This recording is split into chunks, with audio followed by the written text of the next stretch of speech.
Olá pessoal, ainda falando sobre esse livro aqui, Jesus, do Charles Perrault. Então ele vai falar aqui sobre o ministério de Jesus. Ele explora aqui Jesus nas parábolas, ele explorava muito a questão dos paradoxos, né? Então, felizes vós os que são pobres, pois a vós pertence o reino de Deus. Olha o paradoxo aí, né? Você que está humilhado será exaltado. Se algum de vós quiser ser o primeiro, deverá ser o escravo de todos. A frase é usada por escravo, é aquele que não pertence, ele não tem nem sequer o direito a si mesmo. Está em Marcos 10:44. Marcos 4:17. Convertei-vos, o reino dos céus está próximo. Reino dos céus, ou reino de Deus, é sinônimo, né? Jesus não se apresenta como anunciador de um reino deste mundo, do qual seria o Messias, mesmo que, ironicamente, tal seja o título acusador na cruz, referindo-se diretamente ao rei dos judeus. Jesus recusa essa realeza. Está em Mateus 4:8, João 6:15, e anuncia em voz alta a chegada de um domínio radical de Deus sobre o mundo, no qual ele mesmo já está engajado nas suas palavras e gestos de cura. O mesmo tema retoma no Pai Nosso. Venha a nós o vosso reino. Então, esse reinado de Deus já está operante na ação de Jesus. É o reino que é centrado em Deus. Em outros momentos, em Lucas 17:21, ele diz: Saibai, o reino de Deus já está entre vós. Então, é um reino que é futuro e é um reino que é presente no ministério de Jesus.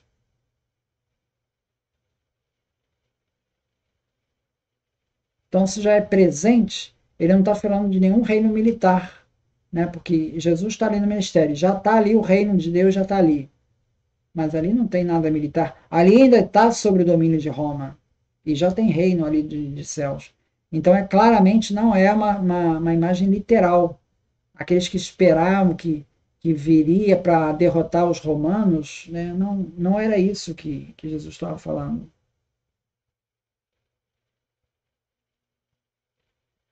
O reino já estava ali, Jesus se identificaria com ele em plena realização. Tudo já estaria ali desde o início, mas se forçarmos esse tema, a figura histórica de Jesus não se inscreveria mais no tempo. A espera de sua parousia se eclipsaria e o movimento eclesial de uma libertação em andamento perderia sua força. Assim, é importante respeitar a distância entre o Jesus da história, voltado para o futuro do reinado de Deus, e o Cristo da fé, Pascal, absorvendo de alguma maneira o reino em sua própria pessoa. O fato de ser um reino já presente não anula que virá um reino futuro.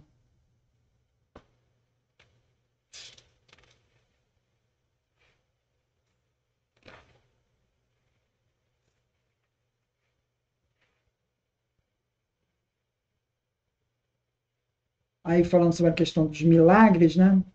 Ele fala ali que muitos peregrinavam a Epidauro, a Pérgamo, onde haviam, né, as clepions, onde as pessoas eram curadas.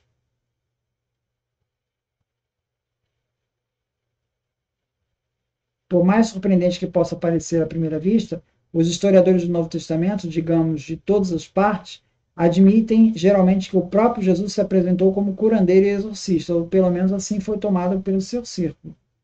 E aí ele se refere às palavras de Flávio José, na Antiguidade Judaica, capítulo 18, né, que fala de Jesus como fazedor de prodígios. É o paradoxon ergon poetes, né?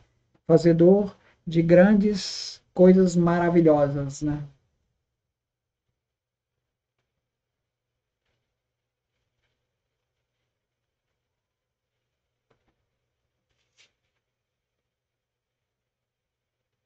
O evangelista João usa apenas a palavra sinais em seu relato, João 2:11. Ele não usa a palavra prodígios, né? Ele usa a palavra sinais ao se referir aos milagres. Por exemplo, em João 2:11.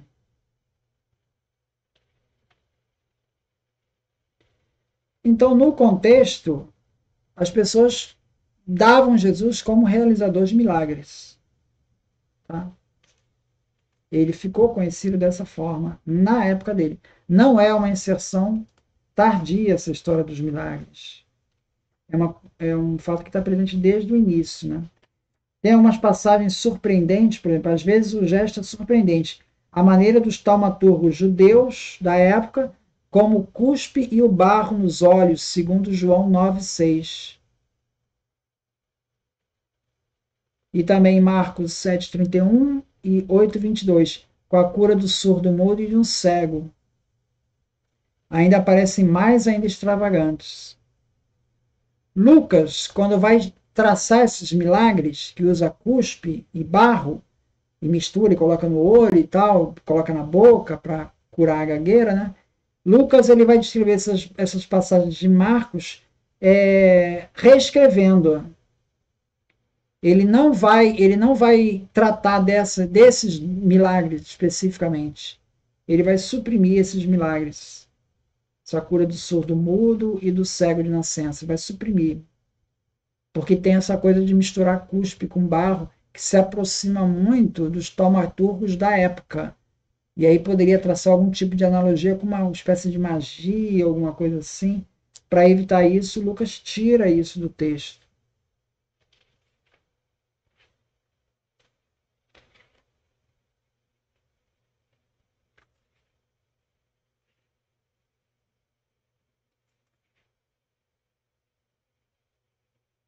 Com relação aos títulos cristológicos, né, que Jesus assume nos textos, né, você tem Filho do Homem, que é um texto, é um título que aparece ali no livro de Daniel, tá? Que até então não estava ligado a Messias, né? Ele vai estar ligado a Messias com Jesus. Jesus vai trazer esse paralelo, mas até então não era visto como Messias.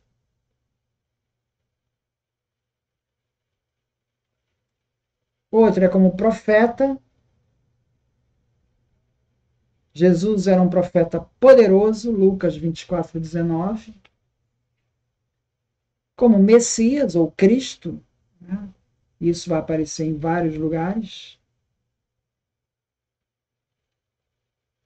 Mateus 1,16, Cristo Messias.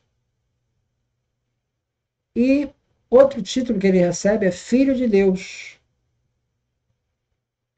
que a expressão podia se aplicar a Israel, Êxodo 4:22, aos justos, como Sabedoria 2:17, a Davi e a sua descendência, Salmo 2:7, e até mesmo aos anjos. Então, Filho de Deus era usada em diferentes conotações aí. Então, a expressão assumia diferentes sentidos, não necessariamente Messias, né? Mas Jesus toma esse sentido. E ele emprega também a palavra Abba, ao se referir a Deus Pai. Abba é a palavra como se fosse papá, que a criança se refere ao pai dessa maneira. É. Então é uma maneira assim muito afetuosa, muito íntima, né, para se referir ao pai. Até um pouco blasfema, se você for pensar um pouco. E outro título que aparece também, o quinto título, né, é Senhor Kyrios, que vai ser adotado principalmente por Paulo e pelas igrejas paulinas. Quanto a Jesus, parece não o ter utilizado, a não ser de uma maneira indireta, como uma referência à Escritura, em Marcos 12:36. Então é isso. Muito obrigado, então.